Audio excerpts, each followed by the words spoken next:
Евразійської господарської унії. Вітamy назнаки podpory tejto myšlienky zo strany zodpovedných európskych lídrov. Високо hodnotíme dosiahnuť spolupráci so Slovenskou republikou, kontakty a projekty v obchodnej, ekonomickej a humanitnej sfére, aktívny politický dialog.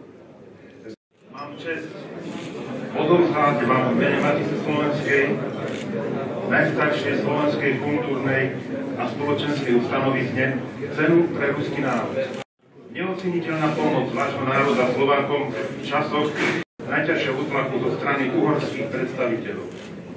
Nebyť ruskej duchovnej i hmotnej pomoci, dnes by sme tu možno nestali. Sú zachované dokumenty o úzkej spolupráci profesora Lamanského, kňaza Rajevského a iných príslušníkov ruského národa a ich pomoci Slovákom. Napokon aj prorocké dielo Ľudovíta Štúra, Slovanstvo a svet budúcnosti, ktoré nabáda Slovanov, aby spolupracovali s Ruskom, prvý raz vyšlo Petrovi. A po druhé, Matica Slovenská ako predstaviteľka slovenského národa si veľmi váži a týmto oceňuje slovanské a kresťanské postoje súčasného Ruska, ktoré sú také významné pre zachovanie tradičných európskych i svetových hodnôt. Ďakujeme a toto ocenenie nech je toho znakom.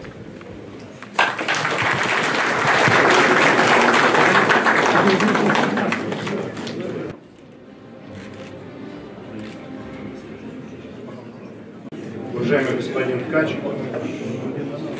уважаемые представители Матицы Славянской, дамы и господа, дорогие наши словацкие друзья, я хочу поблагодарить за эту замечательную символическую награду, которую господин Ткач передал мне как послу Российской Федерации в знак признательности и уважения русских моряков.